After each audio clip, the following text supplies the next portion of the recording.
तुका म्हणे जाती पुण्यक्षय अधोगती. मिळवा पुण्य मिळवा, अधोगती होईल असं कार्य करू नका.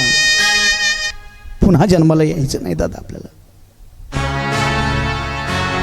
म्हणून कपिलदेव भगवान आपल्या आईला सांगतात, आई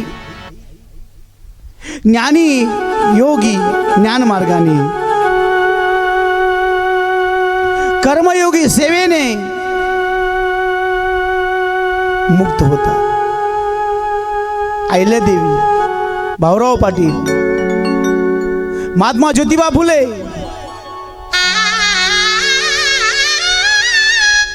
छत्रपती शिवराय,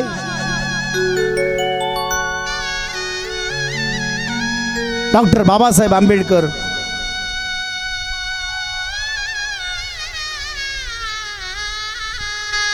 हे कर्मयोगी दादा. यांनी कर्म केलं, जगाला चांगला मार्ग दाखवला आणि कर्मसेवेतून मुक्त झाले महाराज. ज्ञानी योगी ज्ञान मार्गाने मुक्त होतात. माझे ज्ञानोबा आहे मुक्त झाले ज्ञान मार्गाने, योग मार्गाने मुक्त झाले.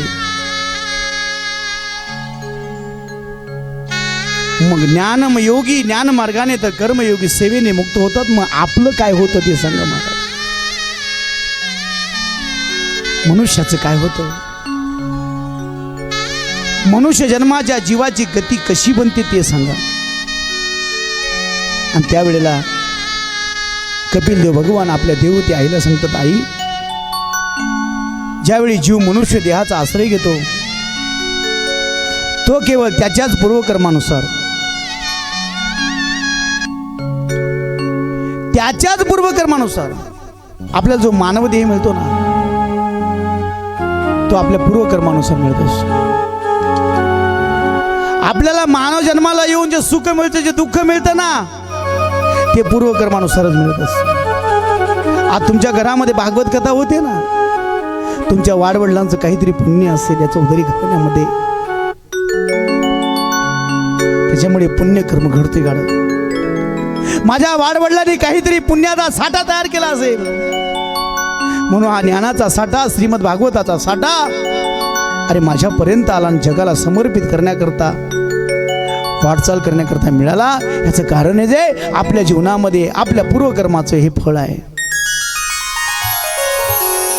आणि म्हणून पूर्वकर्मानुसार मनुष्य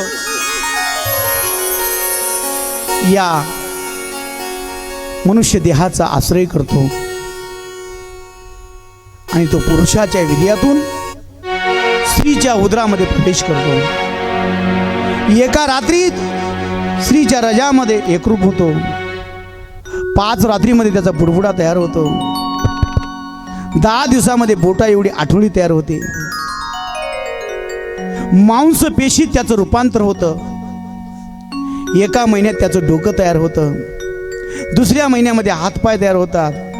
3ऱ्या महिन्यामध्ये नख तयार होतात. 4थ्या महिन्यामध्ये सप्तधातू तयार होतात. 5व्या महिन्यामध्ये त्याला भूक आणि तहान लागते, याची जाणीव होऊ लागते. 6व्या महिन्यामध्ये तो उजव्या कुशीमध्ये फिरू लागतो. 7व्या महिन्यामध्ये त्याला ज्ञानशक्ती जागृत होते आणि त्याला कळतं 7व्या महिन्यामध्ये की आपण कुठे आहोत. तो कुठे असतो? विष्ठा, मूत्र, रेत, रक्त च्या गर्भातून निघण्याचे तो प्रयत्न करतो. त्याला स्वरूपाचं ज्ञान होतं. त्यासाठी तो श्रीहरीची विनवणी करतो आणि करुणा करतो, भक्ती करतो आणि देवाला आव्हान करतो. काय सांगूया गर्भीची यातना, काय सांगू गर्भीची यातना, मज भोगिता नारायणा, मज भोगिता नारायणा, मांस मलमूत्र जाना, मांस मलमूत्र जाना, तू दक्षिणो क्षणा त्यातसे, तू दक्षिणो क्षणा त्यातसे, काय सांगूया गर्भीची यातना, काय काय सांगूया गर्वीची यातना, काय सांगूया गर्वीची यातना, यातना यातना. आणि 7व्या महिन्यामध्ये त्याला आईच्या गर्भामध्ये जेव्हा जाणीव होते मी विष्ठा मूत रेत रक्तच्या दुर्गंधीमध्ये आहे, मग तो देवाचा धावा करतो आणि देव धावून येतो. दादा कनवाळू कृपाळू दिना लागी उतरणे, तो कनवाळू आहे, कृपाळू आहे हो. आणि तो धावा करून देवाला म्हणतो, देवा अहो मला एवढ्या लवकर ज्ञान दिलं. माणसाला ज्ञान केव्हा मिळतं? गर्भामध्ये 7व्या महिन्यामध्ये माणसाला ज्ञान मिळतं. तरी माणसं येड्यासारखी वागतात. देव आपल्याला ज्ञान केव्हा वाटतो? आईच्या गर्भात 7व्या महिने आपल्याला ज्ञान देतो आणि मग आपण देवाचा धावा करतो 7व्या महिन्यामध्ये. तो देवाचे आभार मानतो, अरे मला 7व्या महिने ज्ञान दिलंस, मला बाहेर काढा. आपल्या चरणारविंद चरण हृदयासनावर मला स्थापन करा. तो जीव म्हणतो 7व्या महिनी मी भक्ती करेल, तुमची उपासना करेल. दयाळू श्रीहरी मानतो विश्वास व प्रसन्न काळी प्रसवकालीन वायूच्या वेगाने आईच्या गर्भातून त्याला बाहेर काढतो. बाहेर पडता त्या जीवाचा श्वास रोखला जातो आणि ज्यावेळेस तो श्वास रोखला जातो ना त्यावेळेला त्याची पूर्वकर्माची स्मृती नष्ट होते. मग त्या छातीवर ठोकतात, त्याला चिमटे काय लावतात, त्याच्या अंगावर थंड पाणी काय टाकतात, त्याला असा आजा आजा धापडतात काय. एवढ्या एवढ्या बाळा बघितलंय का कधी? आणि जिनं जन्माला घातलं ती कोल्याप झालेली असते, ती बेशुद्ध असते, ती वेदनेतून मुक्त झालेली असते. पण बाहेर पडताच याचा श्वास रोखला जातो आणि ज्या वेळेला श्वास रोखला जातो तेवढ्या वेळामध्ये मागच्या जन्माची स्मृती नष्ट होते. हा देवान विसरून जातो, अज्ञानाने जीव रडू लागतो. गर्भात दिलेलं आश्वासन संपूर्ण विसरून जातो.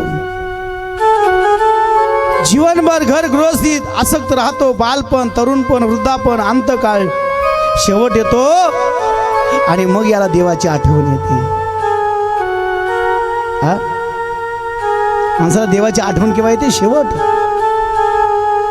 अंतकालेज मामेवर शेवटी आठवण येते. बालपणामध्ये याला देवाची आठवण नाही, तरुणपणामध्ये आठवण नाही, म्हातारपणामध्ये आठवण नाही. हा घर गृहस्थी संसार गुरं डोर आणि प्रपंचामध्ये रममान राहिला.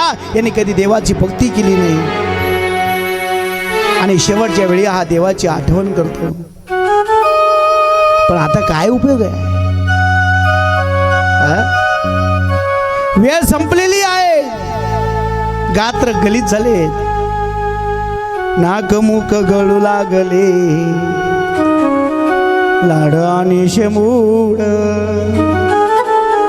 श्वानापरी गती झाली रे अवघे, करती हाड हाड. बैल गेला मग निवाऱ्याचा काय उपयोग आहे दादा? बैल गेला निवाऱ्याचा काय उपयोग आहे का? तसं शरीर गेलं, आता भक्ती करून काय होणार आहे का? कारण गलित गात्र झालाय तो. हे सगळं आयुष्य अरे कुटुंबासाठी समर्पित केलं तू. आयुष्य वेचो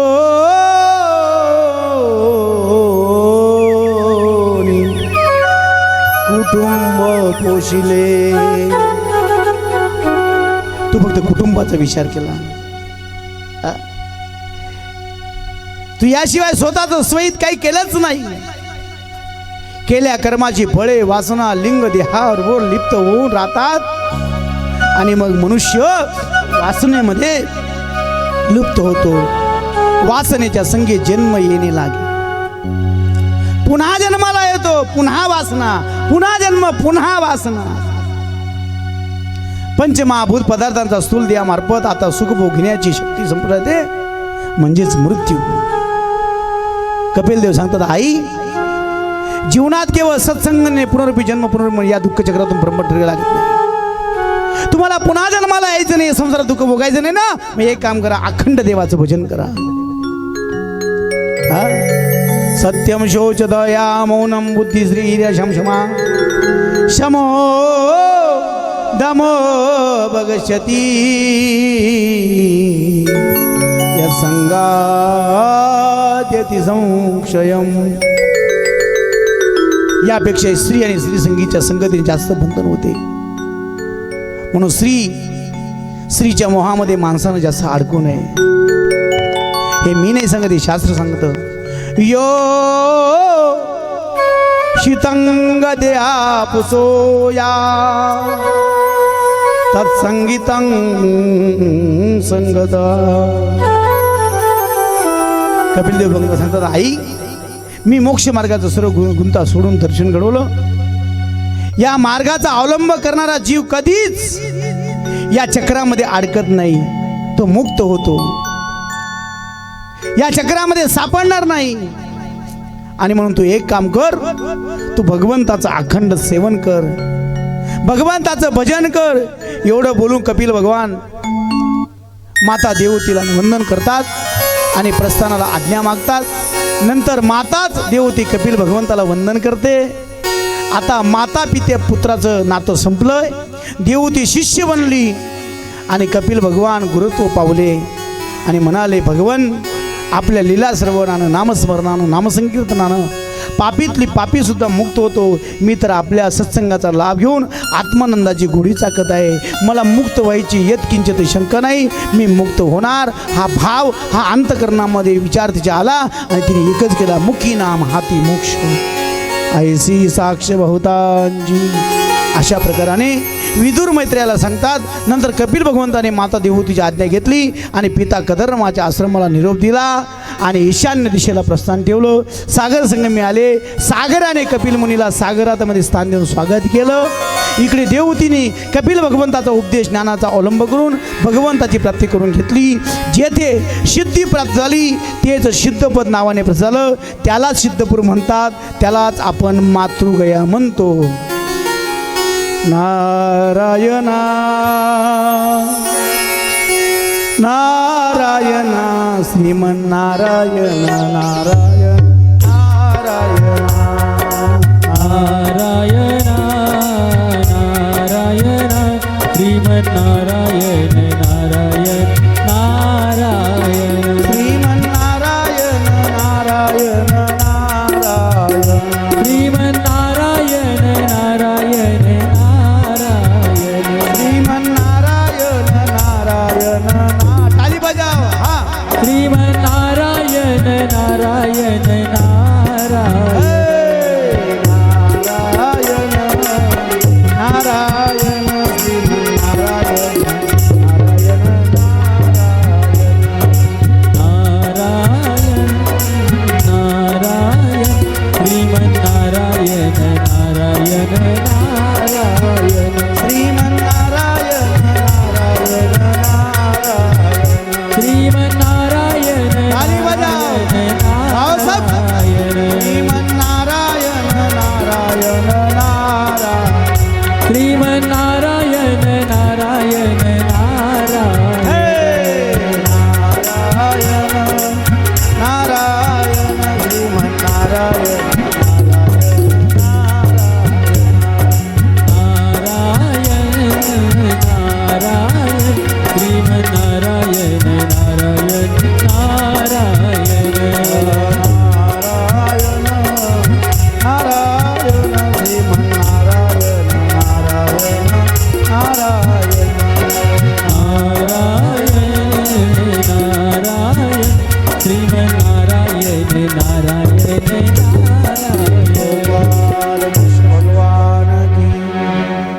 राधा राणी सरकार की वा वा.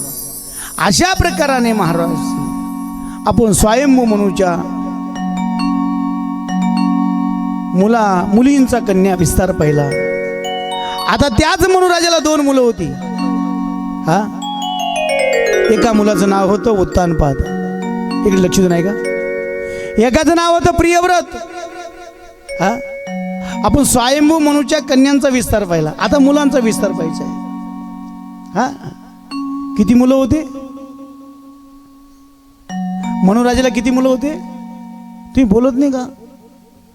तुम्ही कोणली भेमकडेलचे का? नाही ना, बोला ना, मन मोकळं बोला. बरं, मी काही नवीन नाही. लासगावमध्ये 3री कथा आहे माझी. हा, 5-50 कीर्तन होऊन गेली माझी. हा, किमान दरवर्षी 2-3 कीर्तन असतात माझी. तुम्ही मी काही नवीन नाही. हा, असं मन मोकळं बोलत जा ना. हा, किती मुलं होते? 2. काय नाव त्यांचे? उत्तानपाद आणि तुम्ही नका, तुम्ही सगळं माहिती आहे. हां, तुम्हाला सगळं पाठशे. उत्तानपाद आणि प्रियव्रत. वा वा. ते बाजले वाटर ताई सांगी राही नाही आपलं काय काम शे. मोठी बाई बोलत आपलं बोला ना काम असं. उत्तानपाद आणि प्रियव्रत. आता उत्तानपादाला 2 पत्नी होत्या.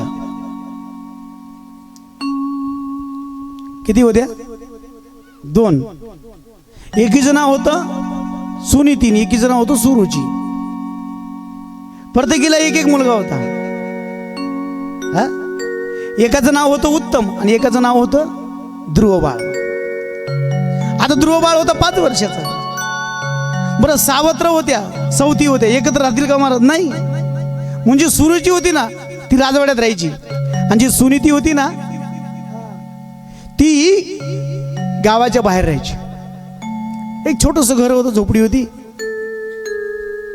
सुनीती जवळ राहत नाही. आपल्याजवळ आहे का सुनीती? सुनीती म्हणजे चांगला विचार. आपल्याजवळ आहे का? नाही, लांब येतो. तशी सुनीती गावाच्या बाहेर राहत होती आणि सुरुची राजमालामध्ये राहायची. सुरुचीला उत्तम नावाचा मुलगा होता आणि सुनीतीला ध्रुव नावाचा मुलगा होता. सकाळ झाली की दोघं राजवाड्यामध्ये मुलं एकत्र खेळायचे, सावत्र भाऊ. एक दिवशी खेळता खेळता दोघं भाऊ खेळता खेळता पळत आले राजाच्या सिंहासनाजवळ गेले. राजा सिंहासनावर बसला होता उत्तानपाद आणि त्या राजाने दोघही मुलांना जवळ घेतलं, आपापल्या एका मांडीवर बसवलं. दोघांच्या डोक्यावरून हात फिरवायला लागला आणि तेवढ्यामध्ये सुरुची आली आणि सुरुचीने पाहिलं आपल्या सवतीचा मुलगा आपल्या मालकाच्या मांडीवर बसला. तिला राग आला महाराज. ती जशी राग आला तशी धावत गेली, तसं तिनं त्या सुनीतीच्या सावतीच्या मुलाला असं ओढलं आणि जमिनीवर फेकून दिलं आणि गाल फटात मारलं.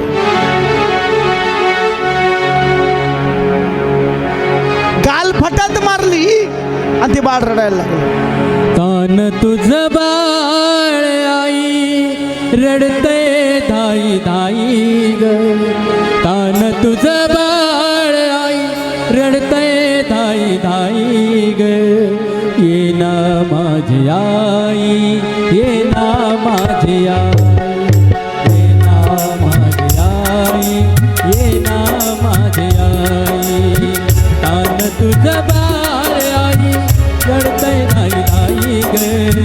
तान तुझं बाळ आई रडते धाई धाई ग. ये ना माझी आई, ये ना माझी आई, ये ना माझी आई, ये ना माझी आई. काही दिशा शोधून चिनलो, ये ना तू ग माझी आई. काही दिशा शोधून चिनलो, ये ना तू ग माझी आई. ये ना माझी आई, ये ना माझी आई, ये ना माझी आई, ये ना माझी आई. ते बाळ रडत निघालं महाराज राजवाड्याच्या बाहेर. का? सवती आईनं मारलं होतं, सावत्र आईनं मारलं होतं आणि मारताना तिने म्हटलं होतं तपसाराध्य पुरुषम तसेवानुग्रहेण मे गर्भे त्वं साधयात्मानं यदिच्छसि नृपासमम्. याच्यात ध्रुवाला काहीच कळालं नाही. 5 वर्षाचं होतं ना ते. आम्ही 75 वर्षाची ठपून होतो रे, आम्हाला काही कळत नाही.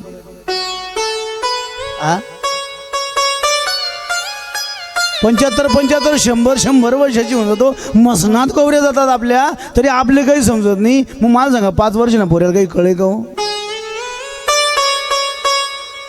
आईनं मारलं, ताड्याने केलं हो, पण बाळाला काही कळालं नाही. बाळ रडत रडत गेलं. आई आई धावत ये ना ग आई, हे आई बाळ रडत चाललंय. सुनीतीनं ऐकलं बाळ रडतंय. आई सुनी धावत आली, बाळाला आपल्या छातीशी लावलं आणि विचारलं बाळा काय झालं? मला आईनं मारलं, सावत्र आईनं मारलं. बाळा सावत्र म्हणायचं नसतं, तुझी आई आहे ती. ही कोण सांगू शकते? जिची चांगली नीती ती सांगू शकते, सुनीती.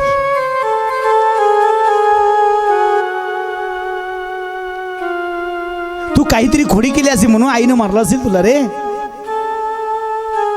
काहीतरी कारणाशिवाय आई मारणार नाही. उगाच काहीतरी सांगू नको. नाही नाही, मी बाबांच्या मांडीवर उत्तमाबरोबर खेळत होतो. बाबा आमचं गुंजारण करत होते, आमच्या डोक्यावर हात फिरत होते, आमचे पटापटा मका घेत होते.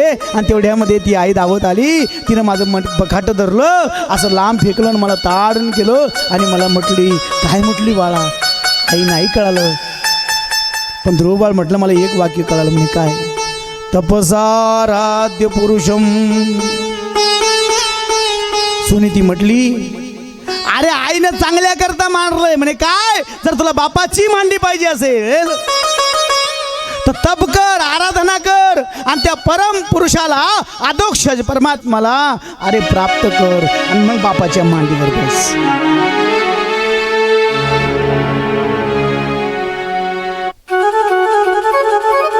सुनीतीनं ऐकलं. शांत स्वभावाची होती, सद्विचाराची होती. मुलाला मारलं म्हणून थोडा राग आलाच होता हो. कोणत्या आईला राग येईल? कोणती आई सण करेल? सुनीती सण करते. मांगलम तात्पर्येषु मत्संस्था भुंगते जनो यत्पद मनो दुःखदा. त्यावेळेला त्या सुनीतीनं सांगितलं, बाळा अरे दुसऱ्याच्या वाईटाचा विचार करू नये, दुसऱ्याला दुःख देऊ नये. जो दुसऱ्याला दुःख देतो त्याला एक दिवस दुःखाचं धनी व्हावं लागतं, त्याचं फळ त्याला भोगावं लागतं. म्हणून कुणाला दुःख देऊ नका, कुणाशी वाईट बोलू नका, कुणाशी भांडण करू नका, कुणाशी संघर्ष करू नका. हो, कुणाचा अपमान करू नका. तुला आईनं मारलं ना, चांगल्या करता मारलं. तू आदोक्षेच परमात्म्याला प्राप्त करण्याकरता वनात जावं. आदोक्षेच भगवंताची आराधना करावी, उपासना करावी. तोच कृपा करील आणि तुला बापाची राजगादी बहाल करेल. आराधाय दोक्षजा पादपद्मं यदिच्छसे ध्यासमनुत्तमो यथा. त्याच भक्तवत्सल भगवंताचं ध्यान करावं. जन्म मृत्यू जरा व्याधीच्या चक्रातून मुक्त व्हायची इच्छा असेल तर मुमुक्ष पुरुषोत्तम भगवंताच्या चरण कमलाच्या प्राप्तीसाठी वनामध्ये तपासाठी जावं. असं सुनीतीने ध्रुव बाळाला सांगितलं. तमेव तदाश्रय वृतवत्सलम मुमुक्षु मुगपद पदाद पदतिदम. ध्रुवा अरे वनामध्ये जा, त्या भगवंताला प्राप्त कर. अनन्य भावाने त्याची सेवा कर. अनन्य भावे निरधर्म साविते मनस्य वस्ताप्य भजस्वं पुरुषम. अनन्य भावाने त्या भगवंताची भक्ती कर, चिंतन कर. हे आईचं ऐकलं आणि ध्रुव बाळानी आईच्या मिठी सोडली. आईने लगेच मिठी सोडली आणि 5 वर्षाचं बाळ वनाच्या वाटेला लागलं आणि भगवंताला शरण गेलं. हरी शरण हरी शरण हरी शरण श्री हरी शरण हरी शरणं हरी शरणं हरी शरणं श्री हरी शरणं. ए हरी शरण श्री हरी शरण हरी शरणं श्री हरी शरणं. ए हरी शरण श्री हरी शरण हरी शरणं श्री हरी शरणं. ए हरी शरण श्री श्याम शरण हरी शरणं श्री श्याम शरणं. हे श्याम शरण श्याम शरण श्याम शरण राधे श्याम शरण. बोलो ताली बजाव. शरणं श्याम शरणं. सर्वांनी म्हणायचे माझ्या पाठीमागे. हरी शरण हरी शरण हरी शरण श्री हरी शरण म्हणा. वाह क्या बात है. हे हरी शरण हरी शरण हरी शरण श्री हरी शरण. नीट ऐका.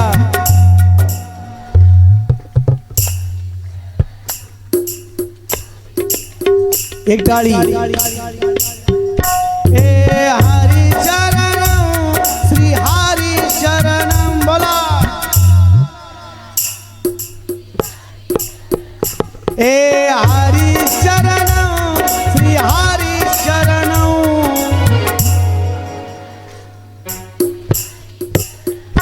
ए श्याम शरण श्याम शरण. हा. ए श्याम शरण श्री श्याम शरण.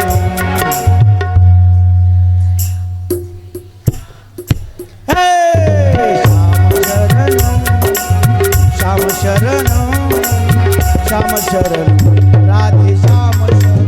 बोला. वाह.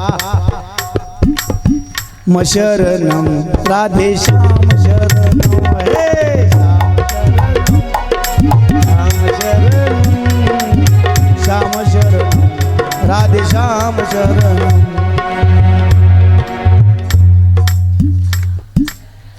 वाह. हे राम शरण श्री राम शरण. पुरुष वर्ग आवाज येत नाही. राम शरण श्री राम शरण.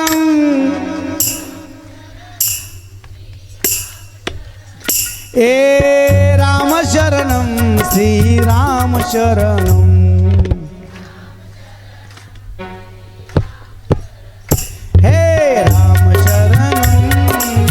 राम शरणं राम शरणं सीताराम शरणं. हरि बोल.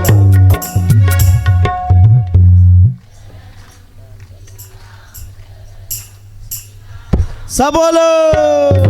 हरि शरणं हरि शरणं हरि शरणं श्री श्याम शरणं. हरी शरणं हरि बोल. राधे शरणं. हे हरि शरणं हरि शरणं हरि शरणं हरि हरि शरणं. हरी शरणं हरी शरणं हरी शरणं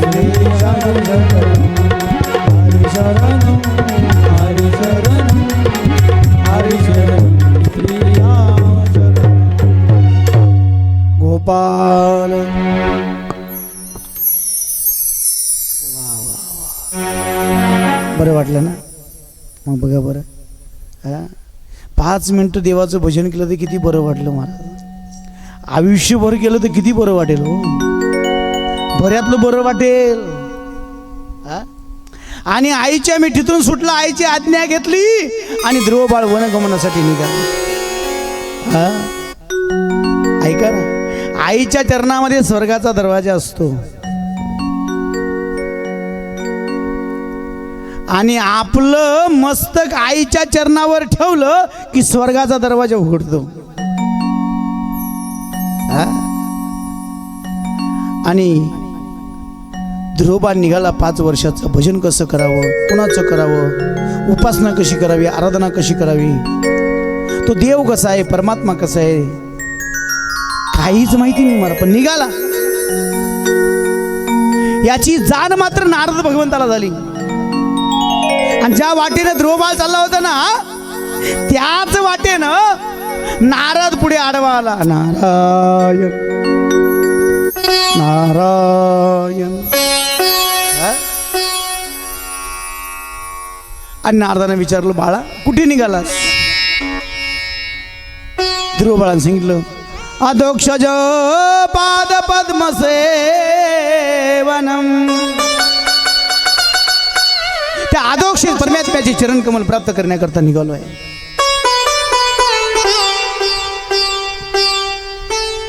आणि त्यासाठी वनात जात आहे असं ध्रुवबाळाने नारदाला सांगितलं. नारदाने समजावलं, बाळा अरे हे वय नाही तुझं परमार्थ करण्याचं, हे वय नाही तुझं देवाला प्राप्त करण्याचं.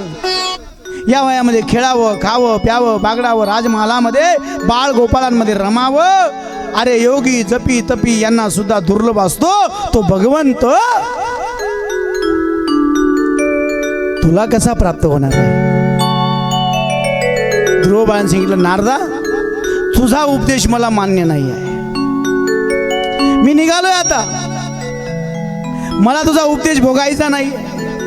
मी क्षत्रिय स्वभावाचा आहे, ठाम विचाराचा आहे. पुन्हा सुरुचीच्या वाघ ताडनाने व्यथित झालेला आहे. आपला उपदेश मला भावणार नाही. सुरुच्य दुर्वादी बाणैर भिन्न हृदय हृदय. हा हे ब्राह्मण, आता माझे बापजातीचे पद प्राप्त करू शकले नाही, त्याची प्राप्ती व्हावी, त्या पुराण पुरुषाची भक्ती भजन करणार आहे, म्हणून मी वनामध्ये चाललो आहे. पदम त्रिभुवनोत्कृष्टम जिगीशो साधू वर्तमने. हे नारदा, आता खाणं नाही, पिणं नाही, खेळणं नाही, बागणं नाही, राजमालनात खेळा म्हणत तर त्या राजमालनातून मला मारून बाहेर काढले रे. पित्याच्या मांडीवरून ढकलेला मी राज सिंहासनावर बसण्यासाठीच श्रीहरी पुराण पुरुषाची प्राप्ती करणार आहे. त्याची उपासना भक्ती करण्यासाठी निघालो आहे. त्याच्या चरण कमलाची प्राप्ती कशी होईल याचं मार्गदर्शन कर. उगाच माझं मन भरकडवू नको. आता एखाद्याची माळ घातली ना, लोक त्याला म्हणतात का बरं घाली.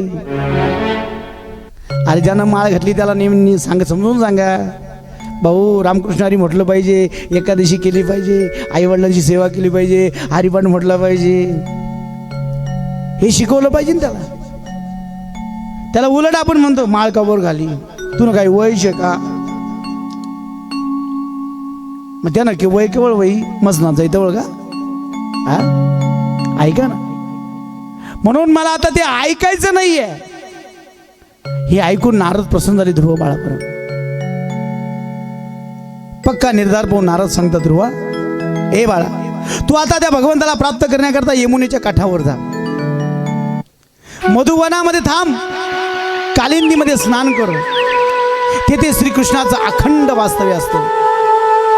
त्या श्रीकृष्णाच्या चरणविंदाच्या भजन भक्तीने चतुर्विध पुरुषार्थ साध्य होतात. धर्मार्थ काम मोक्ष छेच आत्मना एकमात्र एतस्तत्र कारणं पादसेवनं तत्ताद् गच्छ भद्रं ते यमुनाये तटाशुचि पुण्यं मधुवनं यत्र सान्निध्यं नित्यदारे प्राणायामेन त्रिवृता प्राणेंद्रेण मनोमिलन शनै विदस्या भीष्मा विना गुरुना गुरु.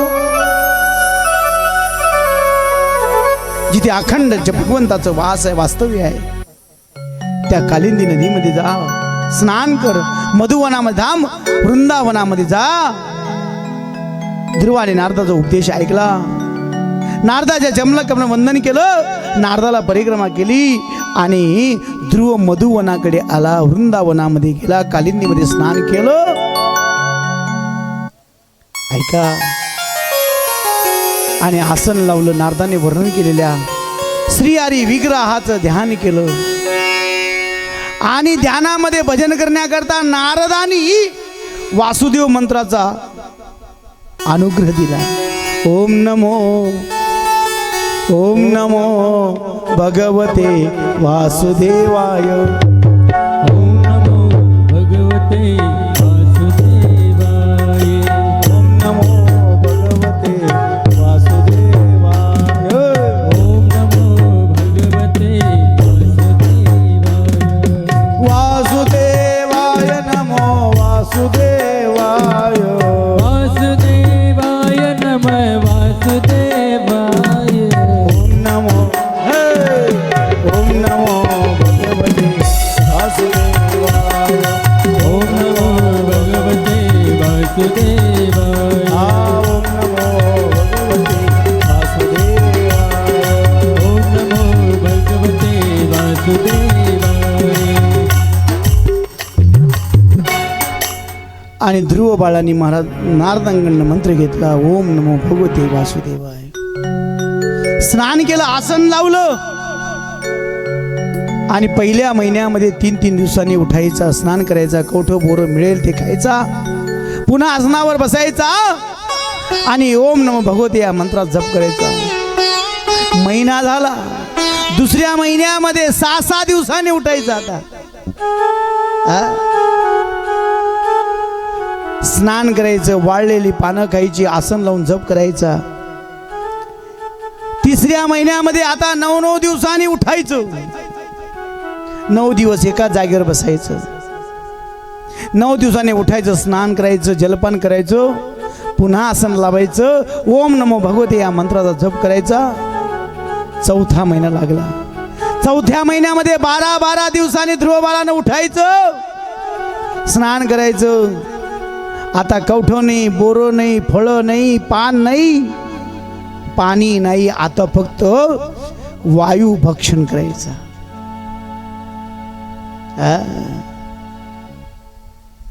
5व्या महिन्यामध्ये मन, बुद्धी, प्राण, इंद्रिय रोधन केलं. एकाच पायावर उभा राहिला आणि संकल्प केला, भगवंताची कृपा आणि भगवंताचं दर्शन झाल्याशिवाय आता आसन मोडायचं नाही. आणि महाराज ध्रुव बाळाची तपश्चर्या पाहिली, भगवान प्रसन्न झाले, समोर उभे राहिले. जे ध्यानामध्ये होतं तेच डोळ्यासमोर दिसलं, पण जसे डोळे उघडले तसा भगवंत अंतर्धान पावला. पुन्हा आसन लावलं, पुन्हा आराधना केली, पुन्हा आव्हान केलं, पुन्हा देव भगवान प्रगट झाले आणि भगवंताने सांगितले, ध्रुवा तुला काय पाहिजे? मला राज्य पाहिजे, मला राजगादी पाहिजे. आणि म्हणून देवानं सांगितलं, जा पुन्हा 36,000 वर्ष राज्य कर. ध्रुव बाळाने विचार केला, अरे भगवान प्रसन्न झाला, काय मागितलं? 36,000 वर्षाचा संसार. पुन्हा ध्रुव बाळ 36,000 वर्ष राजगादीवर बसला, राज्य केलं आणि 36,000 वर्षाने पुन्हा सर्वसंग परित्याग केला, देवाची आराधना केली आणि स्वतः भगवान घ्यायला आले आणि स्वतःच्या आसनावर बसवलं. एवढी ताकद भगवंताच्या नामचिंतनामध्ये आहे. आणि म्हणून जीवनामध्ये आपण ध्रुव आख्यान पाहिलं. वेळ घड्याळ पार पुढे पडत असतं आणि आपल्याला वेळेच्या आत कथा, वेळेच्या आत संपूर्ण विस्तार या ठिकाणी मांडायचा असतो. आणि म्हणून नरकाची गती सांगितली आहे. आजामेळाची कथा सुंदर आहे. आज वेळ कमी आहे, आजामेळाची कथा उद्या नक्कीच सांगेल. आता आपण ज्या वरा भगवंताने अवतार घेतला, ब्रह्मदेवाच्या नाकातून आणि आकाशात गेला, ज्यानं पाण्यामध्ये सूर मारला आणि पृथ्वी दाढेवर आणली, त्या वरा भगवंताला हिरण्यकश्यपूने अडवलं, हिरण्याक्षाने अडवलं आणि त्या वरा भगवंताने हिरण्याक्षाला ठार मारलं, पृथ्वीची स्थापना केली.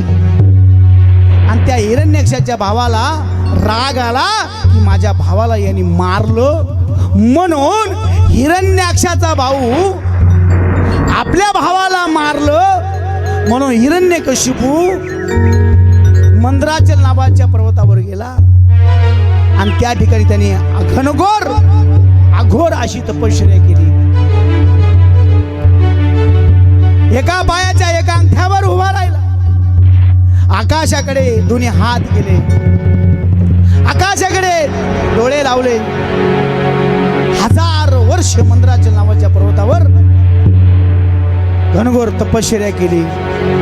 ऐका, तपश्चर्याचा परिणाम त्याच्या अंगावर वारूळ झालं. त्या वारुळातल्या कीटकांनी, जीवजंतूंनी हिरण्यकशिपूचं संपूर्ण शरीर, मांस खाऊन टाकलं आणि हाडांचा सापळा त्या वारुळामध्ये शिल्लक राहिला. तपाचं प्राबल्य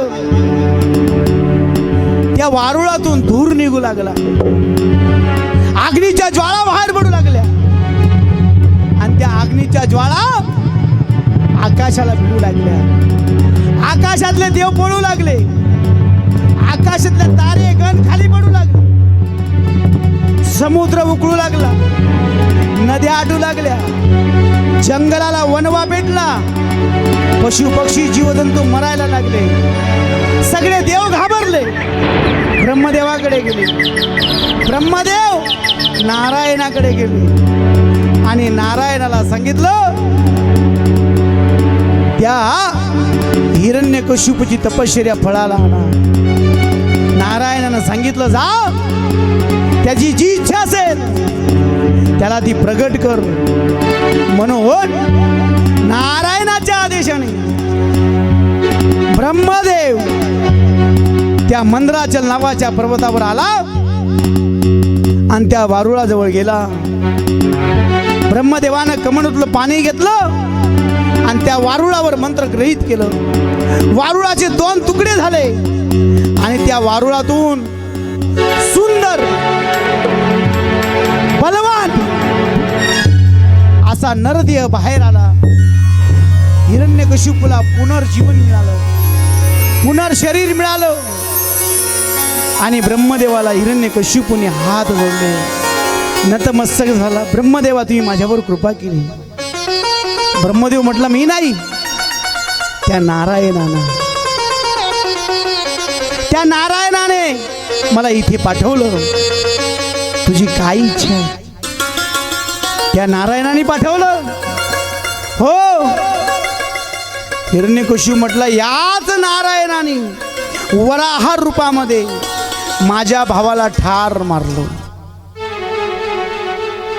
म्हणून याचा बदला घेतला पाहिजे ना, असंच काहीतरी देवाकडे मागितलं पाहिजे.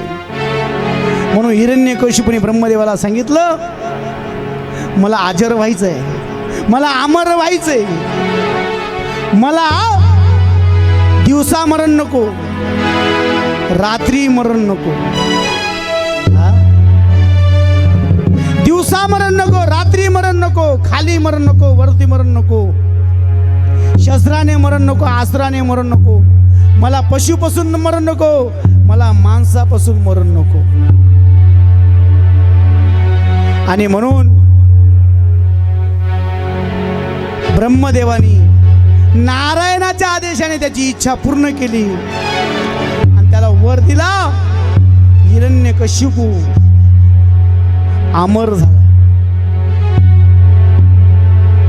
हिरण्यकशिपू अमर झाला आणि अमर झाल्यानंतर उन्मत्त झाला, राजगादीवर बसला आणि त्याच्या लक्षात आलं, माझा भाऊ माझ्या डोळ्यासमोर दिसत नाही, मग ज्यानं वर दिला त्याच नारायणाने वराह रूपामध्ये माझ्या भावाला ठार मारलं. म्हणून मी त्या देवाचं नाव माझ्या राज्यामध्ये कुणाला घेऊ देणार नाही. म्हणून त्यानं फतवा काढला, आदेश काढला की माझ्या राज्यामध्ये कुणी देवाचं नाव घ्यायचं नाही, आणि जो देवाचं नाव घेईल त्याचा छेद केला जाईल. हा ऐका ना, पण देवाची करणी नारळात पाणी त्याच्याच पोटी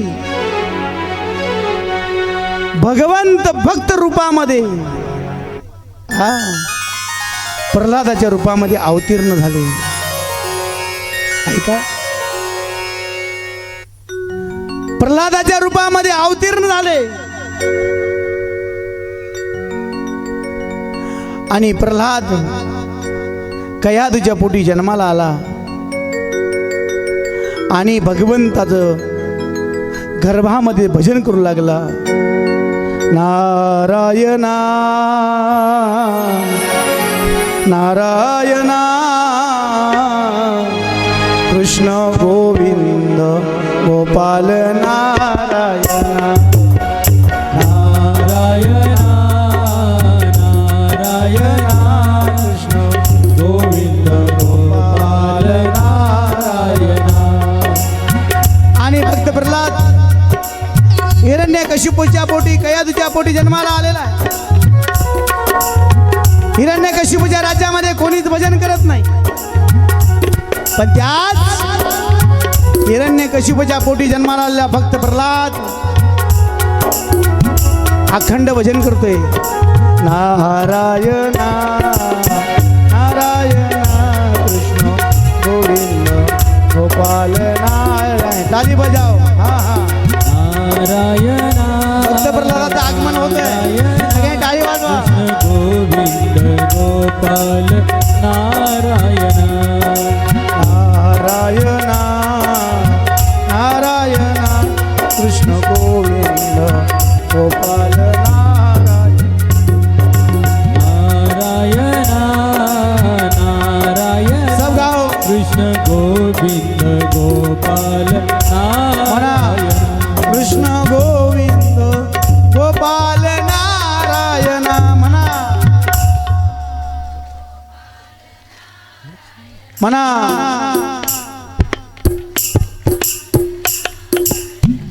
कृष्ण गोविंद गोपाल नारायण. टाळीचा आवाज आला पाहिजे. कृष्ण गोविंद गोपाल नारायण.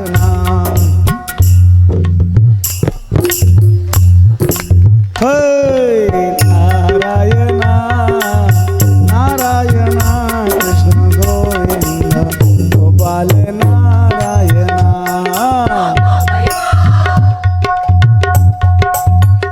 कृष्ण गोविंद. टाळी वाजवा. हा नारायणा नारायणा कृष्ण गोविंद गोपाल ना.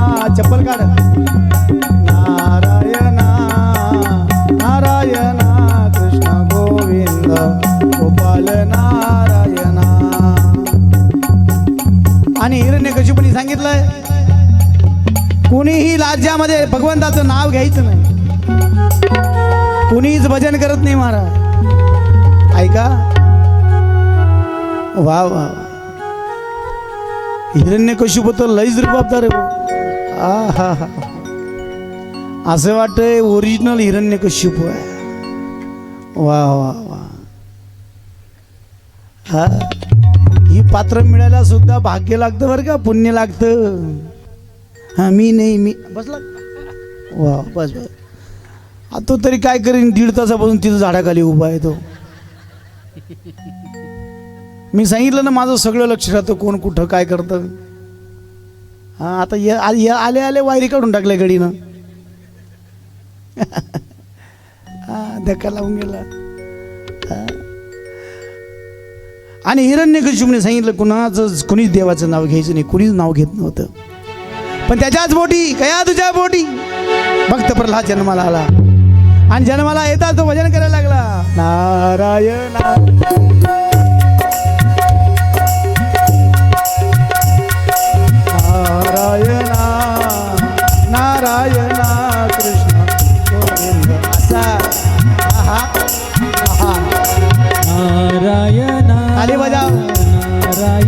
भक्त प्रल्हादा आगमन होता है। गोपाल नारायण जोर से बजाओ, जोर से। हाँ हाँ। कृष्ण गोविंद गोपाल नारायण, कृष्ण गोविंद गोपाल नारायण, कृष्ण नारायण कृष्ण गोविंद गोपाल नारायण, कृष्ण गोविंद गोपाल नारायण नारायण कृष्ण गोविंद गोपाल नारायण नारायण कृष्ण गोविंद गोपाल नारायण नारायण कृष्ण गोविंद गोपाल नारायण। नारायण नारायण कृष्ण गोविंद गोपाल नारायण। हिरण्यकशिपूच्या विरोधाने कोणीच भगवंताचं नाव घेत नाही, पण त्याच्याच पोटी आलेला हे भक्त प्रल्हाद अखंड भजन करतो आणि शेवटी त्याला शाळेत घातलं। शाळा सुटली की तो मुलांना गोळा करायचा आणि भजनाला लावायचा महाराज। शाळेतून सुटून सगळी मुलं भजन करायची। हा,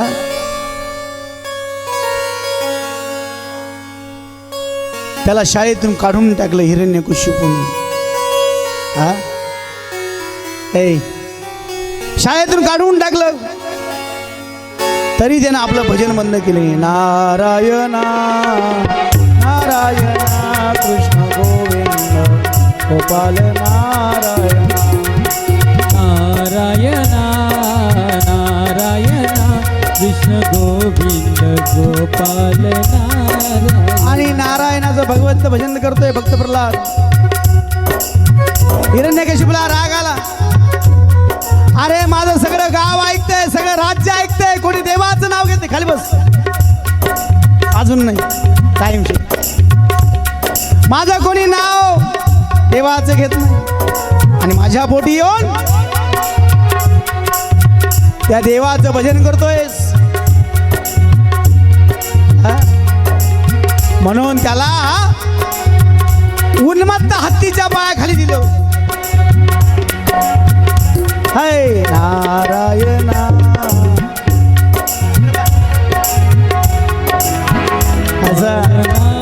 क्या बात आहे, फार गोड नाचतो तो, किती सुंदर नाचतोय वा। हा, गोविंद गोपाल नारायण, कृष्ण गोविंद गोपाल नारायण, कृष्ण गोविंद गोपाल नारायण। उन्मत्त हातीच्या पायाखाली दिलेला आहे, पण भक्त प्रल्हादानं आपलं भजन कधीच बंद केलं नाही। अखंड खंडेना जीवन राम कृष्ण नारायण, हातीच्या पायाखाली दिलं उन्मत्त, पण काही झालं नाही। शेवटी त्याला उकळत्या तेलामध्ये टाकलं हिरण्यकशिपूनी, पण भक्त प्रल्हादानं भजन नाही बंद केलं दादा, बघा तुम्ही नीट। हा, हरी बोल, हरी हरी।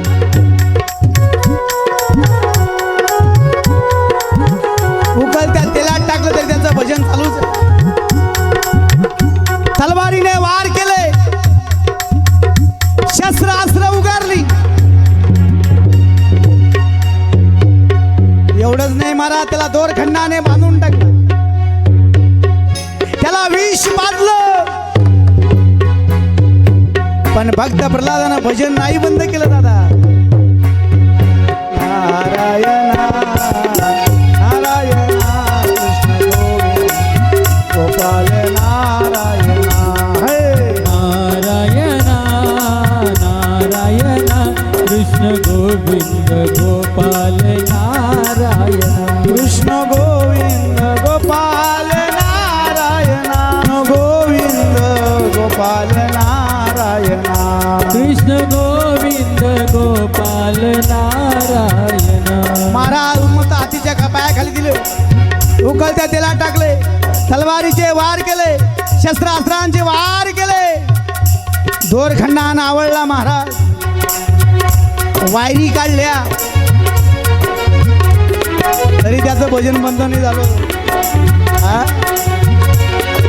नारायणा नारायणा कृष्ण गोविंद गोपाल नारायणा. हा नारायणा नारायणा कृष्ण गोविंद गोपाल नारायणा. शेवटी त्याला महाराज डोंगराच्या कडेवरून कडे लोट केला, विषारी सापांच्या जाळ्यात टाकला, मगरींच्या समुद्रामध्ये टाकला. पण भक्त प्रल्हादाला काही झालं नाही का?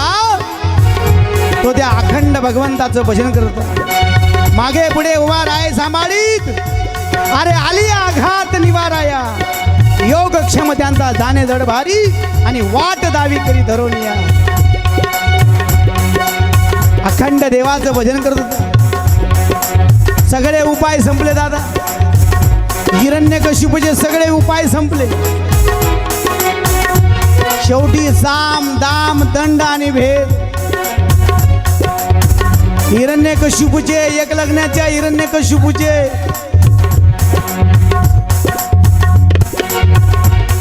आता लक्षात आला, हा लोकेश असो.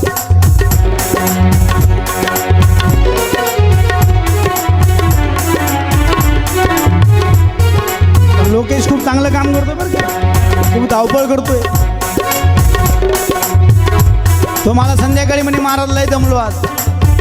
अरे म्हणतो मग मावस भावाचं लग्न आहे, दमावं लागेल. तुझ्या लग्नात सुद्धा तो मदत करेल. तो म्हणे तो पोऱ्या सांभाळे का मला मदत करी म्हणे.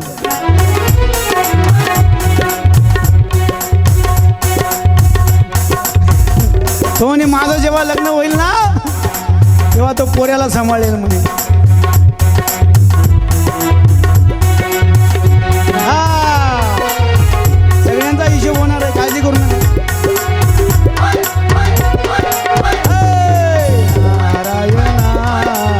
नारायणा कृष्ण गोविंद गोपाल नारायणा. नारायणा नारायणा कृष्ण गोविंद गोपाल नारायणा. आणि सगळे उपाय झालेले आहेत. आणि शेवटी हिरण्यकशिपूने हात टेकले आणि भक्त प्रल्हादाला आवाज दिला, हे प्रल्हादा, प्रल्हाद. ते हातात राहू दे ना, चिपळ्यात राहतो. हा, चाल जायचं आपलं. कोणी काय का म्हणे ना आपले, निंदो आतवा वंदो.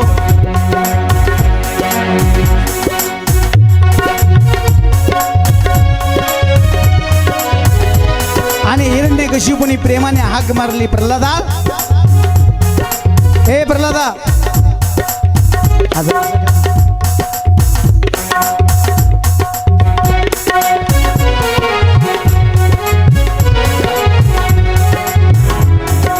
हे प्रल्हादा बाळा, हे बेटा इकडे बस, मांडीवर बस.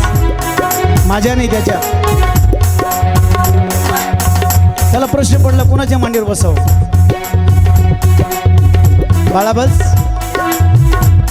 काय म्हणता बाबा? हळू. काय म्हणता बाबा? बेटा तुला एक विचारू का? म्हणे काय? अरे मी राज्यामध्ये फतवा काढलाय, आदेश काढलाय की राज्यामध्ये देवाचं कोणी नाव घ्यायचं नाही, आणि जो नाव घेईल त्याचा शिरच्छेद केला जाईल. कोणीच नाव घेत नाही हो. आणि तू माझ्या पोटी जन्माला आलेला, तू देवाचं भजन करतो. अरे चांगलं आहे का? हा चावडीवर दरोडा आहे का नाही बाळा? अरे तुला हत्तीच्या पायाखाली दिलं, तुला उकळत्या तेलात टाकलं, तुला तलवारीचे वार टाकले, डोक्यावर शस्त्र उगारली, तुला दोरखंडानं बांधलं, मांडीवर बैस ना. हे बोलतो ना आज ना दिन हा.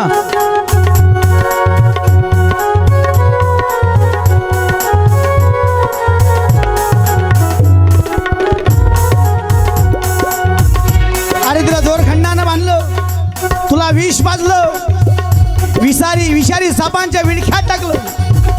अरे मगरीच्या समुद्रामध्ये तुला सोडलं. एवढंच नाही, तुला डोंगराच्या कड्यावरून फेकून दिलं, तरी तुला काही झालं नाही. तू त्या देवाचं भजन बंद केलं नाही. तो तुझा देव आहे तरी कुठे? कुठे आहे तो देव? विचार ना त्याला. हा, कुठे आहे तो देव? फक्त ऍक्शन करायची. अरे तू ज्या देवाचं भजन करतो तो देव कुठे आहे? भक्त प्रल्हाद सांगतो, बाबा अहो तुम्ही जो देव विचारतात, मी ज्याचं भजन करतो ना तो सगळ्या ठिकाणी भरलेला आहे. अनुरेनु या तो करडा, अनुरेनु या तो करडा, तुका का जाए वडा, तुका का जाए वडा. बाबा तो देव सगळ्या ठिकाणी आहे. अशी जागा नाही की तो देव तिथं नाही. कन कन में हे राम, विठ्ठल जळी जळी भरला, तिथं ठाव नाही उरला. अरे आज मी या दृष्टीने पाहिला विठ्ठलची विठ्ठल. कांदा मुळा भाजी अवघी विठाबाई माझी. अहो बाबा तो देव सगळीकडे. अशी जागा नाही की तिथे देव नाही. हो का? सगळ्या ठिकाणी तो तुझा देव. असं हिरण्यकशिपूने भक्त प्रल्हादाला विचारलं. त्यावेळेला भक्त प्रल्हादाला सांगितलं तो देव सगळ्या ठिकाणी आहे. हिरण्यकशिपू उठून उभा राहिला आणि त्यानं सांगितलं, सांग तुझा देव जर सगळ्या ठिकाणी आहे, मग या खांबात तो देव आहे का? भक्त प्रल्हादानं निश्चयानं सांगितलं, ठामपणे सांगितलं, हो मी ज्याचं भजन करतो तो देव त्या खांबात सुद्धा आहे. आणि काय झालं महाराज?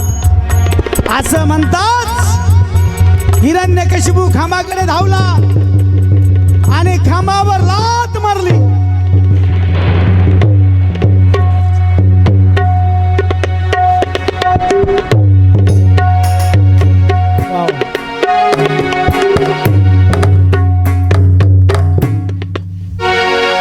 कड कड कड कड कडाडला, कड कड कड कड कडाडला, नरसिंह खांबात प्रगटला.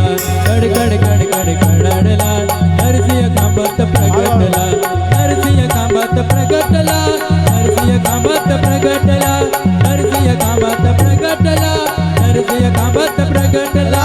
कड कड कड कड कडाडला, नरसिंह खांबात प्रगटला, कड कड कड कड कडाडला, नरसिंह खांबात प्रगटला, नरसिंह खांबात प्रगटला, नरसिंह खांबात प्रगटला.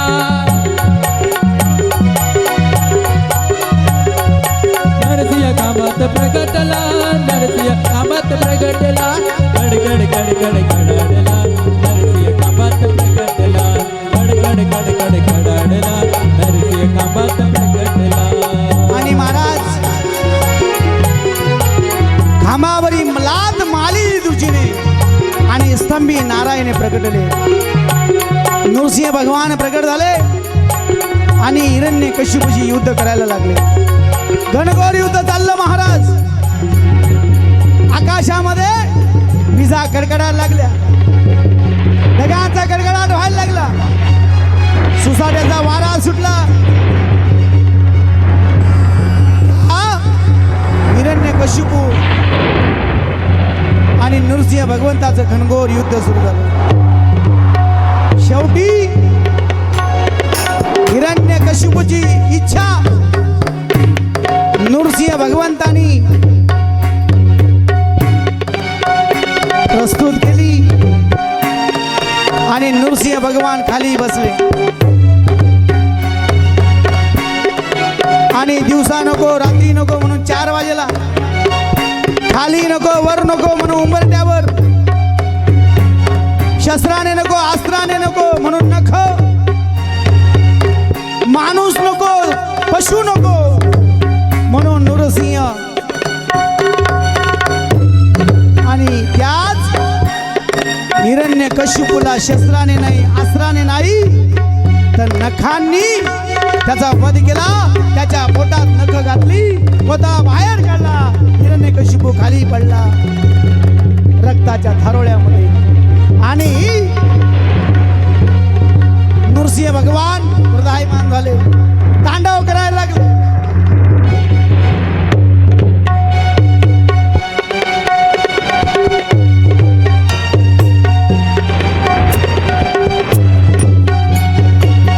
नृसिंह भगवंताचं तांडव सुरू आहे.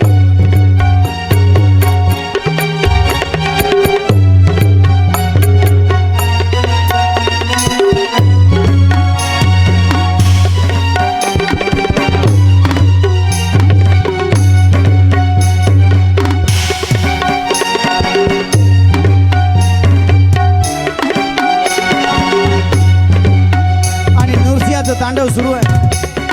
हृदयमान झालेला आहे, लाल बुंद झालेला आहे. सगळे देव घाबरलेले आहेत, सगळे देव आकाशामध्ये जमा झालेले आहेत आणि नृसिंह भगवंताची स्तुती वंदना करताय, पुष्पांची वृष्टी करताय, तरी नृसिंह भगवान शांत होत नाही. तेवढ्यामध्ये भगवत भक्त प्रल्हाद नृसिंहाच्या समोर आला आणि नृसिंह भगवंताला हात जोडले, पायावर नतमस्तक झाला आणि नृसिंह भगवान शांत झाले आणि भक्त प्रल्हादाला भगवंताने आपल्या मांडीवर बसवलं.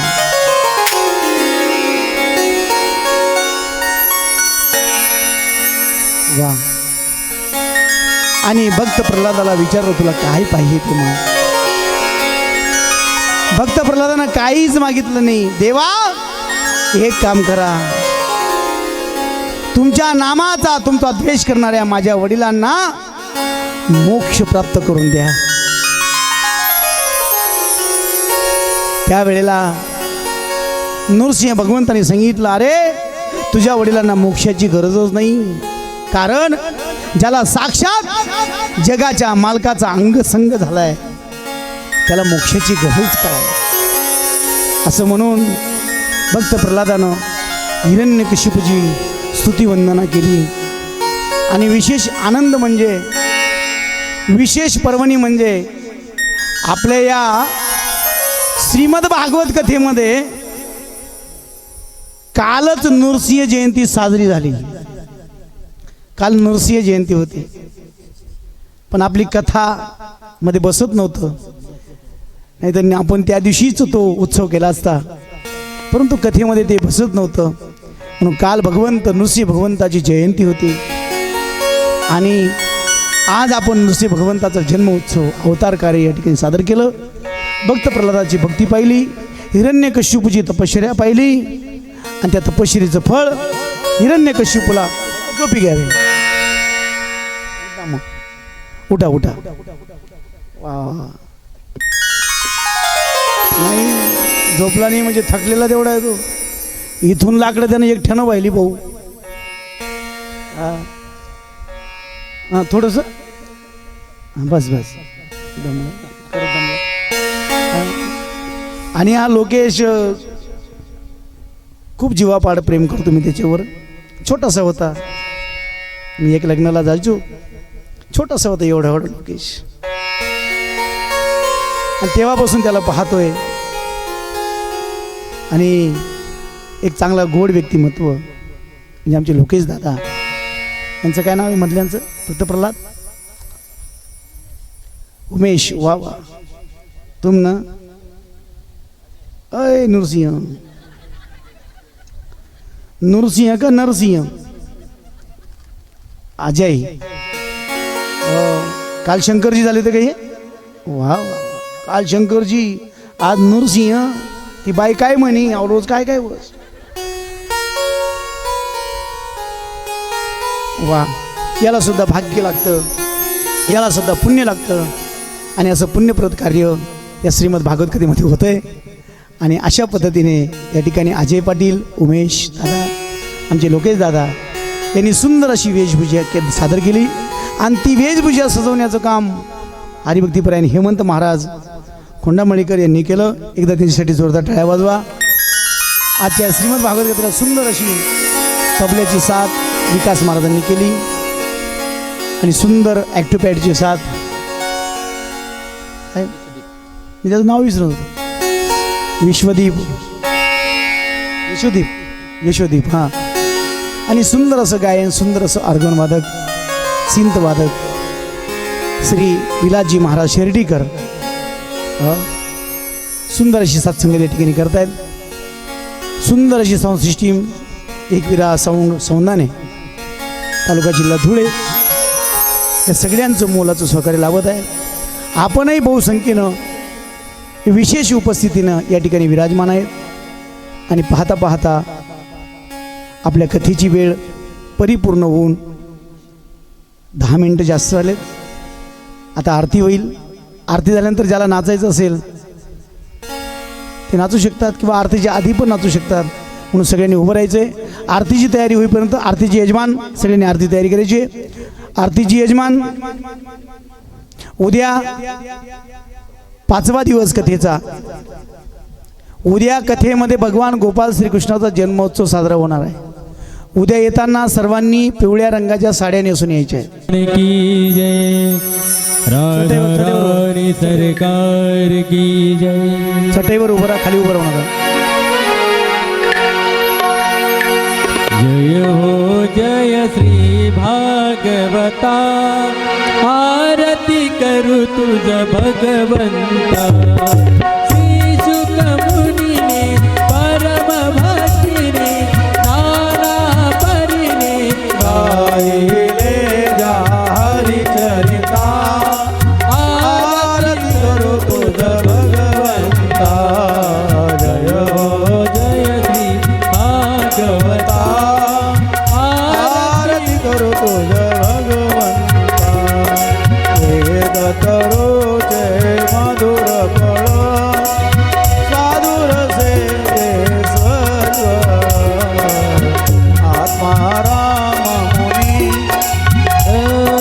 सेवरी जन सुफळ. हे महापर्वणी आली आवरी अगहरणी भवजल धरणी पतिता. आरती करू तुझ भगवंता. जय हो जय श्री भागवता आरती करू तुझ भगवंता. रासांची वाणी सारक हरी गुण गाओ. शास्त्र पुराणे मुकुट मने परम प्रेमा मृत जननी. सेविता भाविक भक्ता उदार दाता मोक्ष तत्वता हे आता. आरती करू भगवंता. जय हो जय श्री भागवता आरती करू तुझ भगवंता. रमते जनु मानस तीरथ द्वादश सोपानी युक्त. निर्मल भक्ति जले वरिदा हरे हरि सचित. शोक सुख मले संताति कूले सेवुनि रमले आनार बले रसतीता.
वल्लभ जानकी नायक रामचंद्र हरे